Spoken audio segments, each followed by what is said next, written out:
And people don't realize that they can feel better now, because feeling better or feeling satisfied and love and excitement and inspiration is our nature as human beings.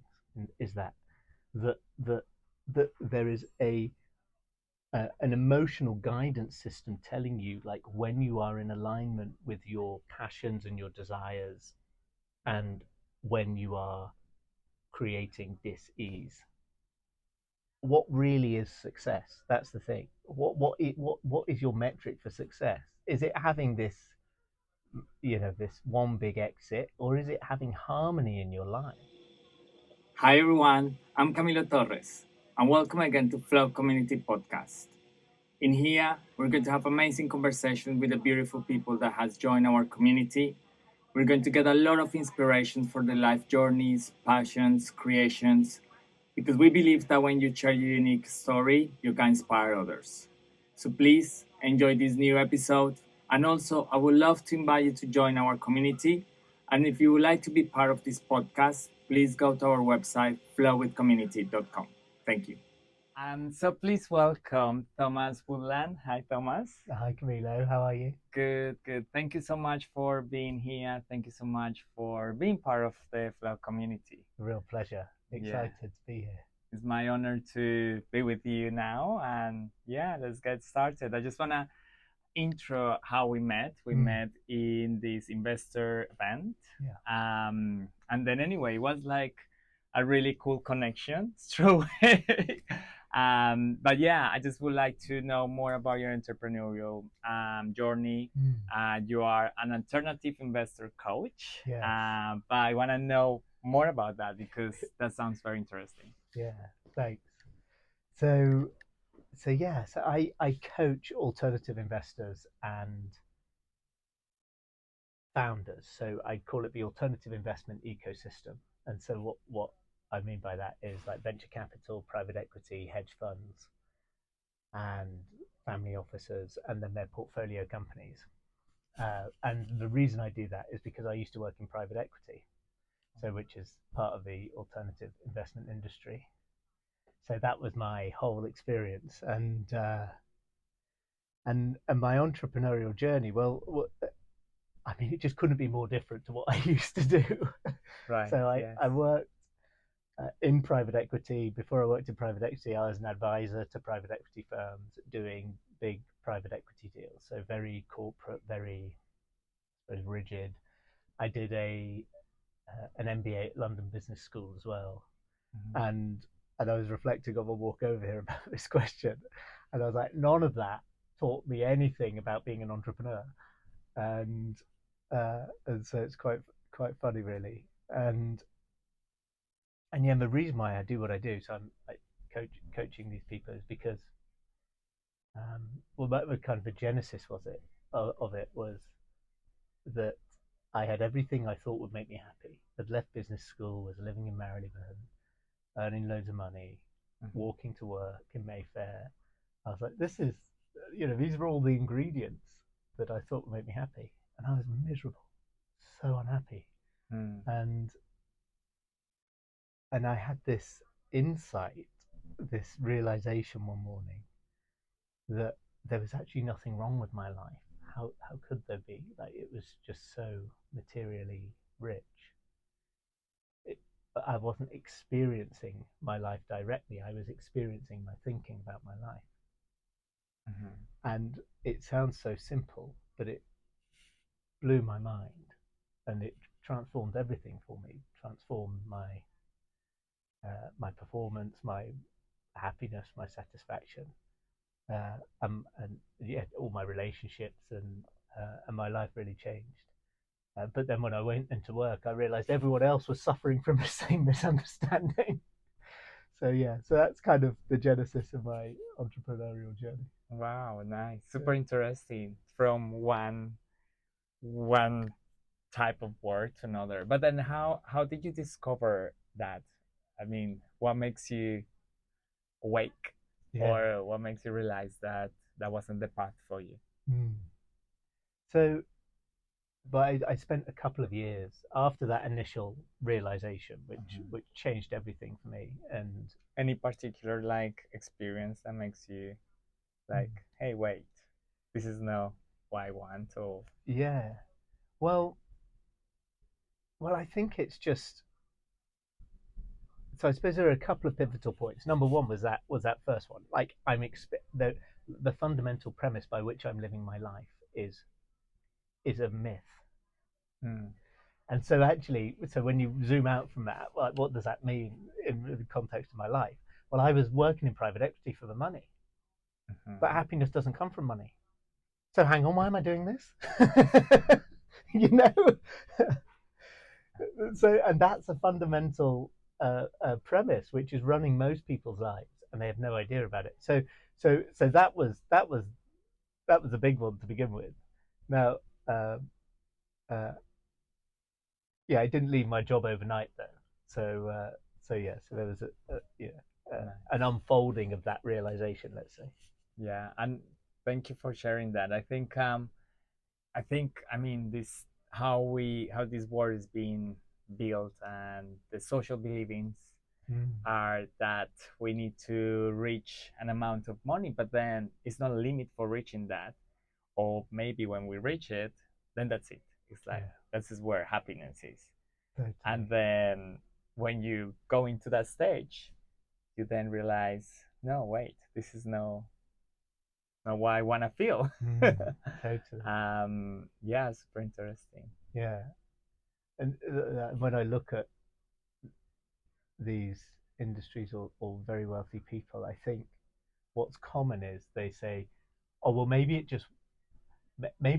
it wasn't whatever their figure is, you know." So maybe they get to earning, let's just pull a figure out, yeah, a million a year, right?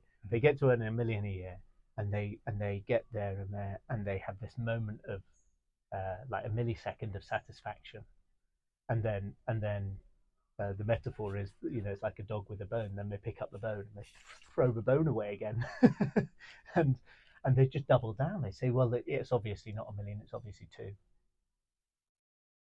and they just live their life like that. So it's like, Without a I'll be limit. happy Yeah. when, I'll be happy when, I'll be happy when. But the thing is, when you get to where you thought you would be happy, you've already set, you know, a new milestone or whatever. Do you think that setting those milestones is like filling the gap of your inner self, Mm, that or something that you haven't worked out, and it's yeah, like, oh, let's fill that gap and let's go to another milestone. yeah. I think it's an attempt to, because you cannot fill the gap that way. All right. Like I think from my experience, I think filling the gap always is a gap and it will suck again, right? Mm, Like healing the gap, like healing is very different, yeah, I think. And then healing is another process, I guess. What do yeah. you think? I agree. Yeah, and so that's where I go with my clients. I don't necessarily tell them that to begin with. I just ask them what they want. But I know that really, I'm a student of Abraham Hicks, and they say that the only reason you want anything is because you will feel better in the having of it.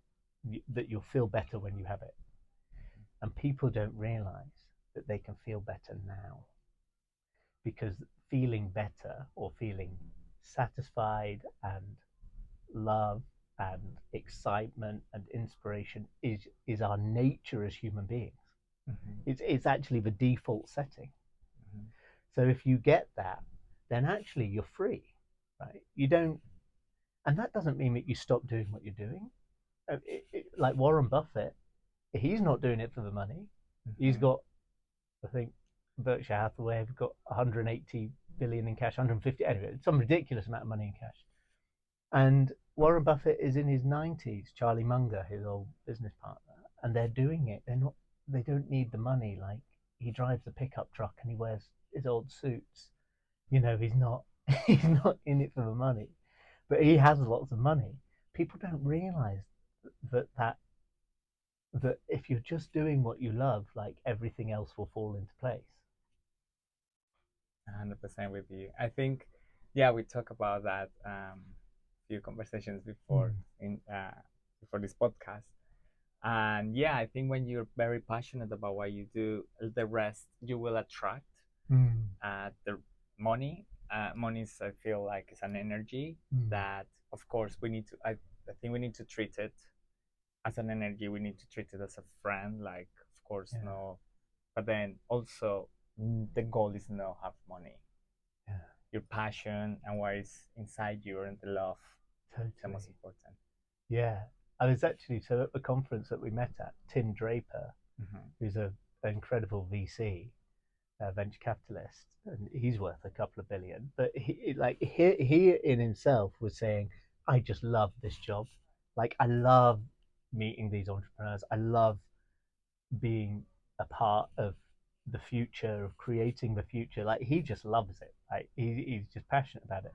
But he also said that's what he looks for in a founder. He said that that if they say that they're doing it for the money, or if they're kind of clever and they say, well, I'm doing it to earn you money, that's not the reason. Like, they gotta have like a real passion for it. Like, why are you doing it? And it's because the why comes from like a life experience that we've had, that we and that's why I do what I do, right? Because it's just like, what's going on here? It's crazy. Yeah. So but from that, it's,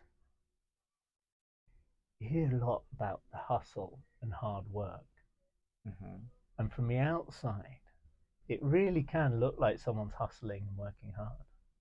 But how do they feel inside? Like, they might not be very articulate about it. They might also call it hustle and hard work. But at the end of the day, anyone who is doing something really incredible in the world and making a massive impact and creating world-changing businesses is doing it from inspiration. And there is a big distinction between inspiration, which is using the energy of life and the energy of the universe, than motivation, which is this artificial willpower, which is finite, and you're going to burn out at some point, and and you're not going to be happy in other areas of your life. Yeah, 100%. I think I love that what you said. I don't know if you are familiar with the ikigai concept. Yeah. So it's a little bit like that when you're in the ikigai, or when you're very passionate about it. From the outside, if you see someone is like working 24/7, but then from that someone that is doing it for love and passion, like, well, it's like if I'm doing it 2 days. Yeah, that's it. It's like, if you were doing it from passion, hang on, what? Why wouldn't you want to do more of it? And I was engaged in a kind of some comments on LinkedIn the other day, and people were in that misunderstanding, say, and people don't have these clear distinctions. That's the thing. Like, it's not what it looks like from the outside, right? Often. And this is like the key principle that is all of my coaching is imbued with, is like, we are living in an outside in an outside in false paradigm, and that manifests in lots of different ways. In what I was saying before, which is, people think that when they have a certain amount of money or a certain level of status, that they'll feel a certain way. So they're pursuing stuff that is not really aligned. But also, we're looking at what other people are doing, and we try to copy them because we're like, well, they're happy, so so hang on, let me just copy that, and then I'll be happy too. And it's like, well, number one, you don't know if they are happy, so be careful. It's often not what it looks like. People don't present the full picture, right? But also, if they are happy, it's because of the life force that has been running through them to do it their way, and their way almost certainly is not your way. So you gotta tune in to this energy that we all are. We're it. Like, you can't escape from it. you might say you don't believe in it. You might, someone listening to this might say, "Oh, Thomas is talking absolute nonsense." Yeah, that's not. That's it is. If it wasn't true, you wouldn't be able to listen to this because it's what life is. Yeah, I think what you said, it's brilliant, because you said like comparison and also authenticity. It goes together. And then when people starting comparing with others, their lifestyle or their job and everything, and they think, oh, I want to be like this person, so I want to follow their path, or then they're starting hiding their authenticity. Yeah. And then from that, I had a podcast with Chris, that a previous podcast, and we talk about that, finding your purpose.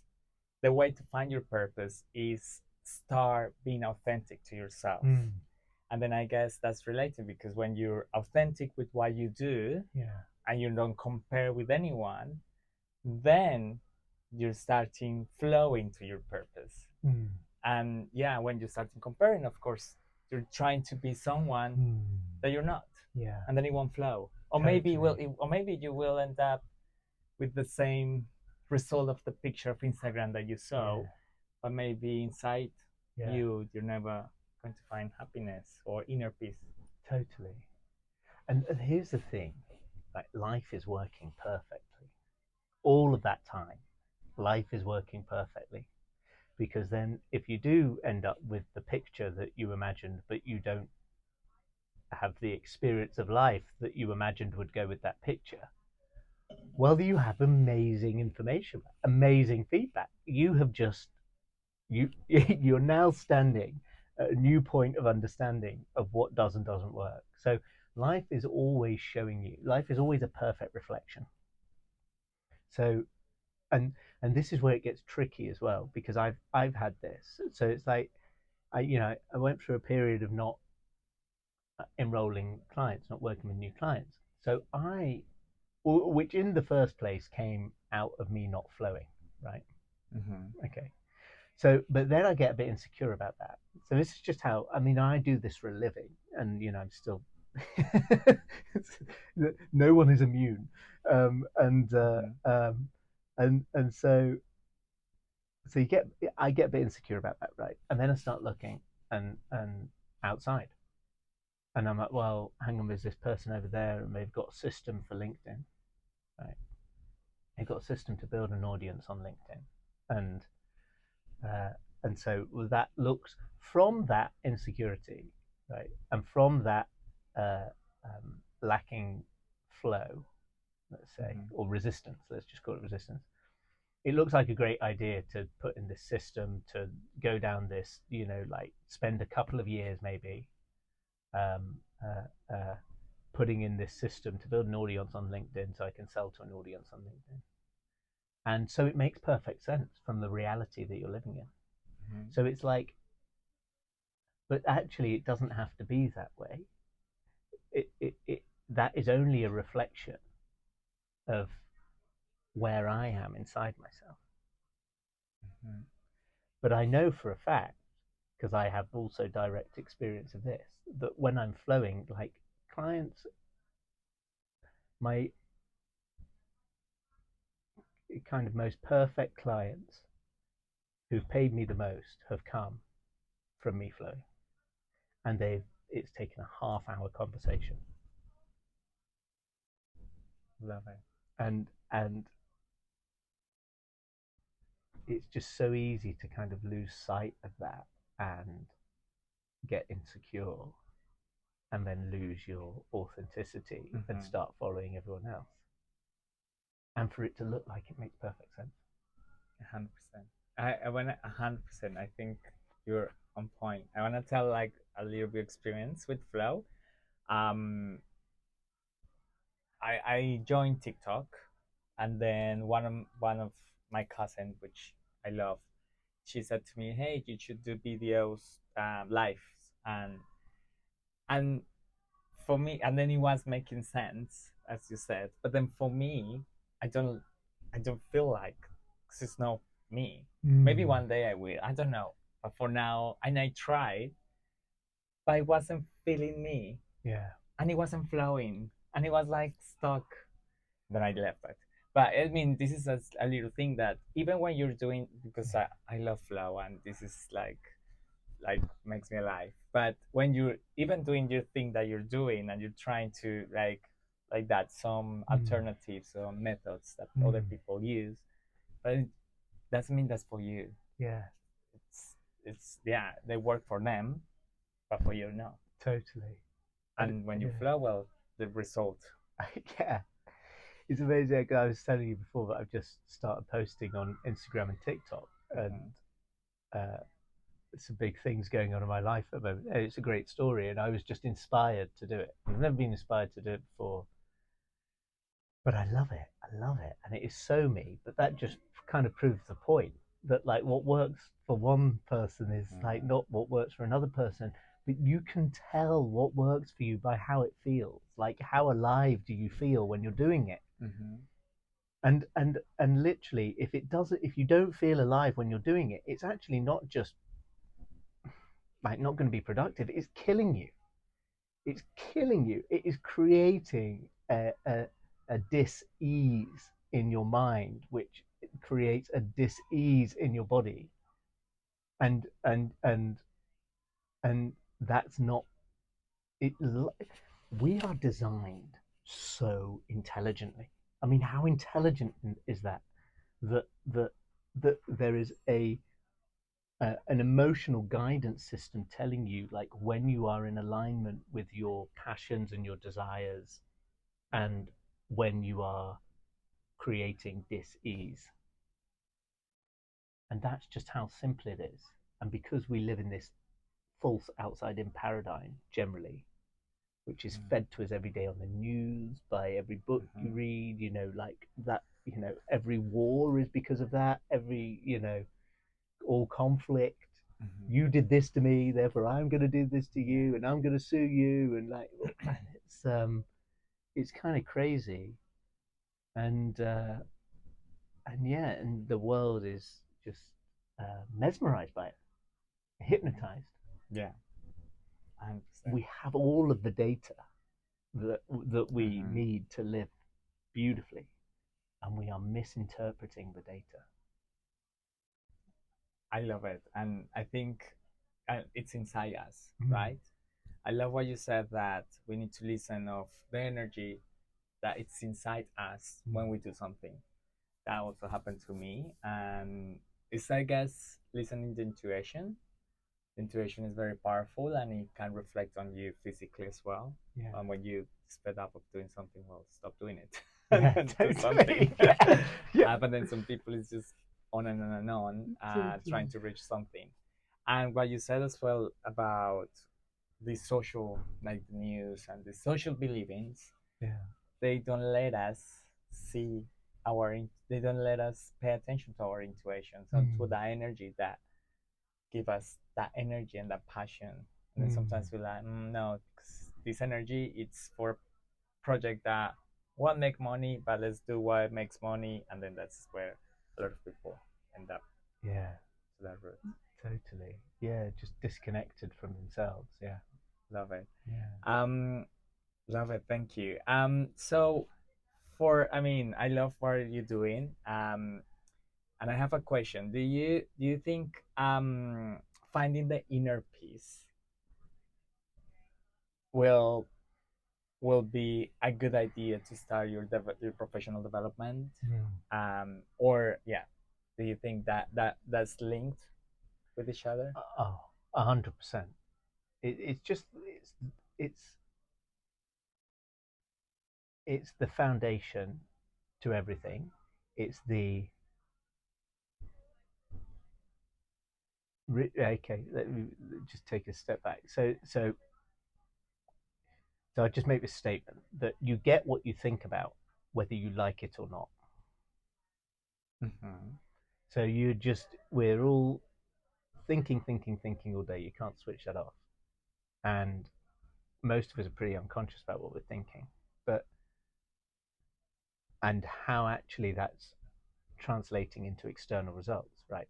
So this is the inside out versus outside in again. So most people look at, are mesmerized by the outside world, mesmerized, hypnotized, and they are basically reacting in their thinking, and obviously the thinking is also your emotional state to that outside world.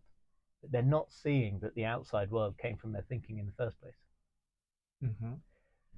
So the only way to adjust that, when you see that truth, which is just a fundamental truth of life, we are creating our own reality with our thinking, and that reality is reflected back to us by our physical results. And but when you see that truth, so the way to adjust, right, is, let's use the metaphor of a mirror. If you're looking in the mirror and you don't like the reflection, like by the time you've moved, it's like yeah, but actually, let's take it back to inner peace. Your thinking and your movement is different from a higher level of inner peace, which you might call a higher state of mind, which you might call a higher state of being, which you might call a higher state of consciousness. So basically, at a higher level, you have a higher quality of thinking, which is much more trustworthy. And seeing as your thinking is creating everything, of course it's vital. And people can create results out in the world, or not create results, manufacture or manipulate results. Let's put it that way. Yeah, they manipulate results in the outside world. They can get that money into their bank account without the inner peace. But they're not really creating anything, right? They're just kind of like shaving little bits of money off the edges of what's already been created. You know, getting their slice of the already finite pie. But true creation is making the pie bigger. And that only comes from one place, and that's source energy, or whatever you want to call it, the energy of life. It's already doing it everywhere. Like, just look at nature. And then I think when you force, I love what you said, everything. I have lots to say. I think we're going to have a lot of podcasts together. Yeah. But first of all, what you said about controlling and trying to get what you want. Yeah, you can do it. But at the end of the day, when you get it, you won't feel inner peace. Then you keep control, and then you could keep feeling that gap, right? Yeah. But then the other point that you were saying is about your mind.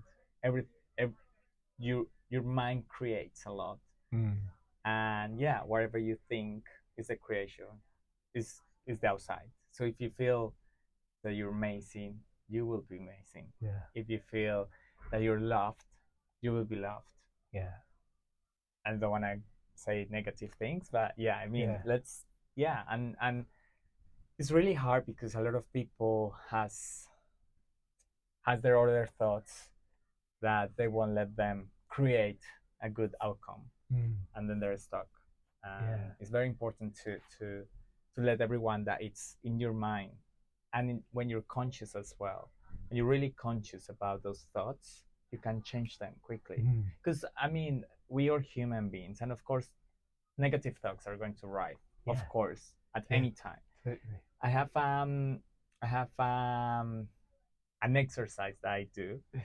It's like when a negative thought arrives into my brain, into my mind, I imagine like a computer dragging that thought into the bin. Yeah. And then that's it. Then I continue. Yeah. And yeah, it's been working for me. I love that. It's like, what I really got from that is it's playful.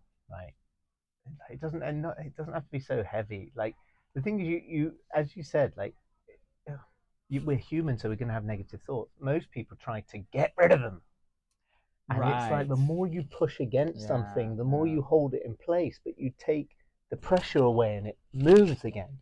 Like, the nature, all of life is energy. Yeah, I love what you were saying because it just sounds so playful. And that's the thing. If we're just playful and light about life and playful and light about ourselves, like a child, they say childlike, Mm-hmm.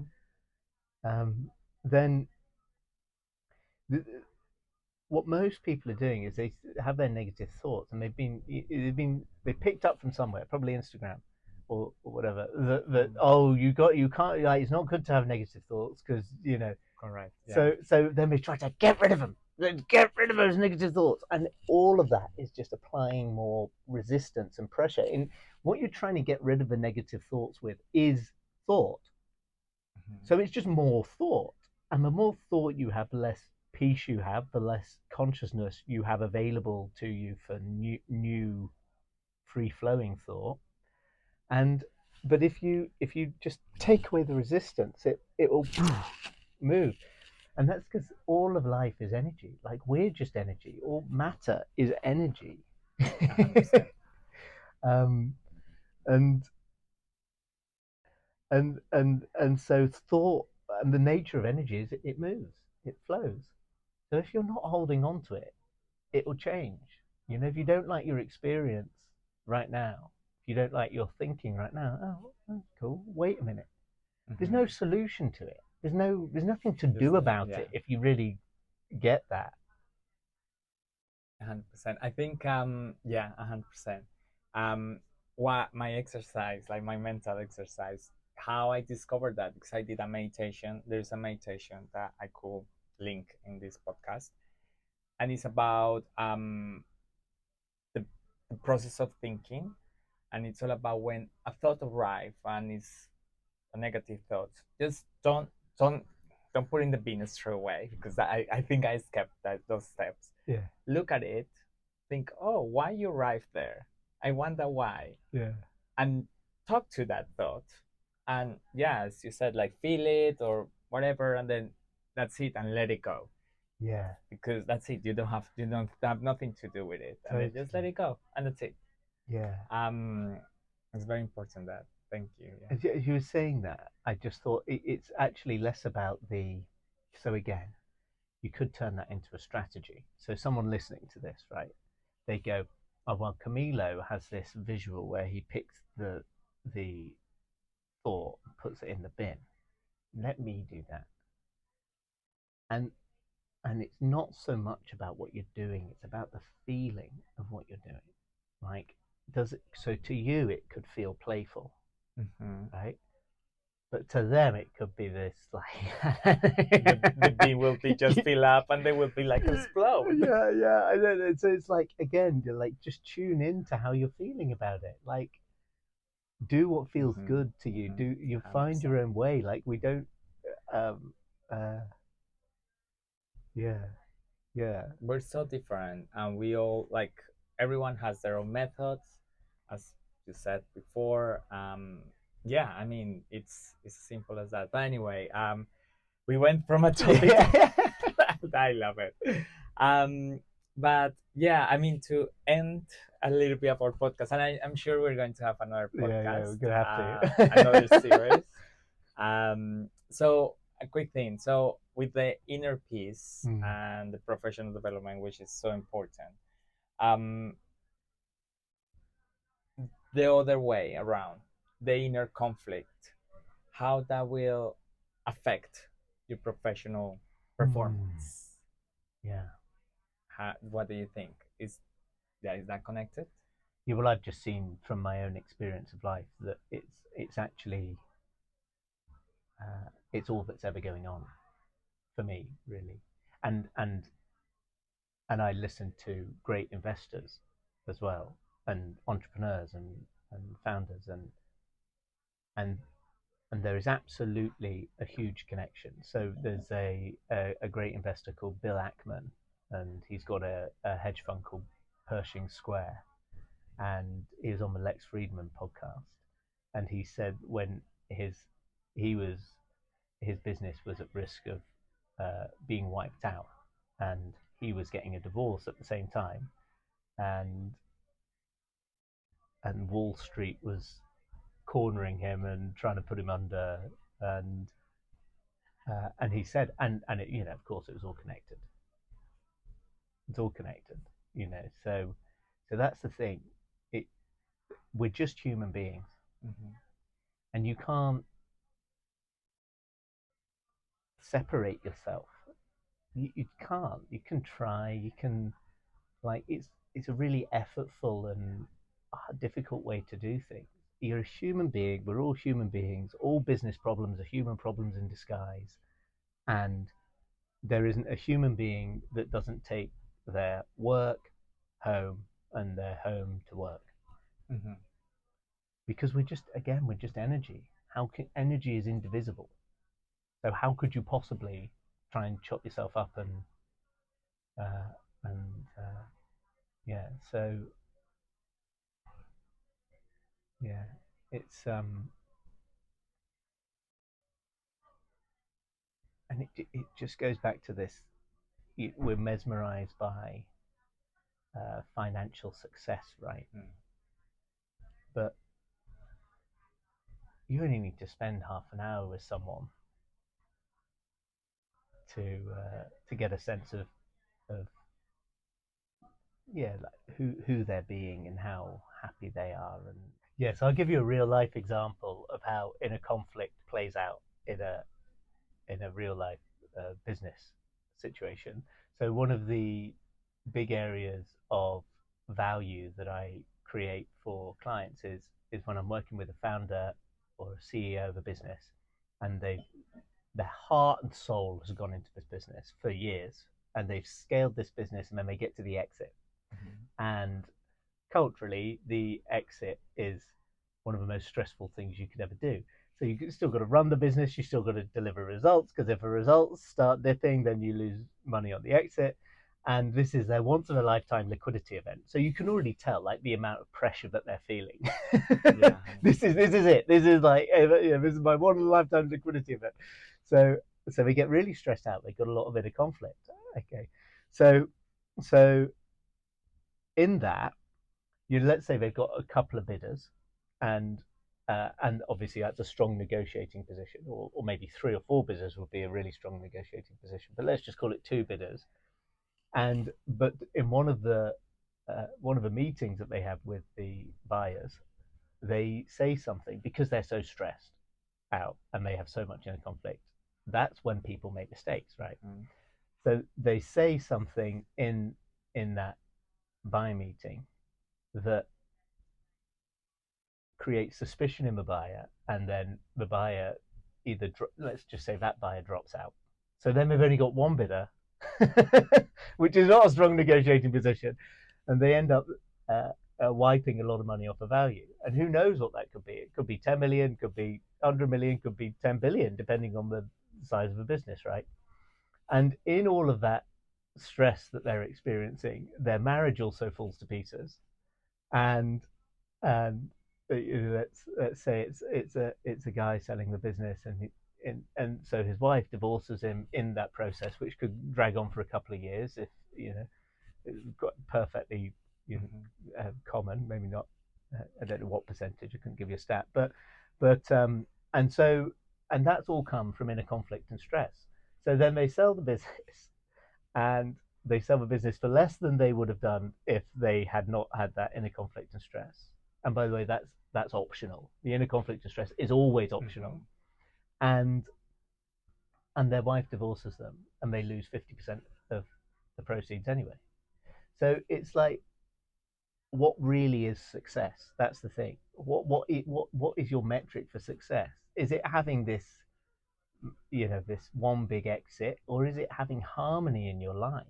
And to be honest, I think with harmony in your life, you would do better everywhere anyway. That's the cultural misunderstanding. We've got all of these trade-offs. Well, uh, if I was happy, then I wouldn't be so rich, or whatever. So we're living in these nonsense trade-offs. Yeah, they're all made up.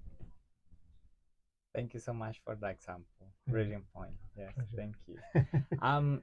Okay, so well, where can people find you, Thomas, if someone Yeah, wants your yeah, coaching yeah. service? So my website is www.woodlandcoaching.com, and I am newly on Instagram and TikTok and YouTube as well. And the handle is exactly the same on all of them. So that is I am Thomas Woodland. And if someone wants to email me, they can email me at thomas@woodlandcoaching.com. Perfect. I will make Yeah, sure I'll put all your contact details in the description of this brilliant. podcast Amazing. so everybody can contact you. Yeah. Okay, to finish, I have 3 questions for you. Mm. You can answer those questions with one word or one sentence. And here they are. What is creativity for you? Expression, Okay, right. freedom of expression. Love it. And we didn't, anyway, I think we can do another podcast about creativity. But yeah, I think that expression links with the authenticity Mm. and your purpose and having Yeah. your inner peace and express yourself. Yeah. Yeah. Just be yourself. Yeah. I don't actually. I've heard it attributed to Oscar Wilde, but I don't know if it is Oscar Wilde. But it's be yourself. Everyone else is taken. And there's something even more profound about that. Is that you, you know all of life is a whole, and we are part of the whole. So you could see it as a jigsaw, and you are a unique piece of the jigsaw. And most, yeah, you are here to be you. If you are not you, then the jigsaw isn't whole. So 100%. yeah, I love it. Right. Thank you. yeah, Love it. So what is your current creative expression? newly Instagram and TikTok reels. I think they call them TikToks, don't they? TikToks and Instagram reels. Nice. Yeah. Okay. Looking forward to see them. I have seen them a little bit and they're great. Yeah, Yes. Super. And what flow means for you? Flow as the word. harmony and alignment. Yeah, alignment, harmony. Nice. Yeah, Yeah. Love it. Yeah. I think like yeah. When you are in harmony with life, yeah, everything comes. yeah. I think that gets a bad rep actually as well, because that could be like, oh, peaceful. People think, oh, if I was just peaceful, then I'd never do anything. It's like, no, like harmony is like full of excitement and enthusiasm. And live in the present. Mm. Yeah, I love it. All right. Yeah, Thank you so much, pleasure. Thomas. Thank you, I'm sure Camilo. we're going to have more of this podcast, which I love. Yeah, Yeah. And thank you so much, everyone, for listening. thank Bye. you. Bye.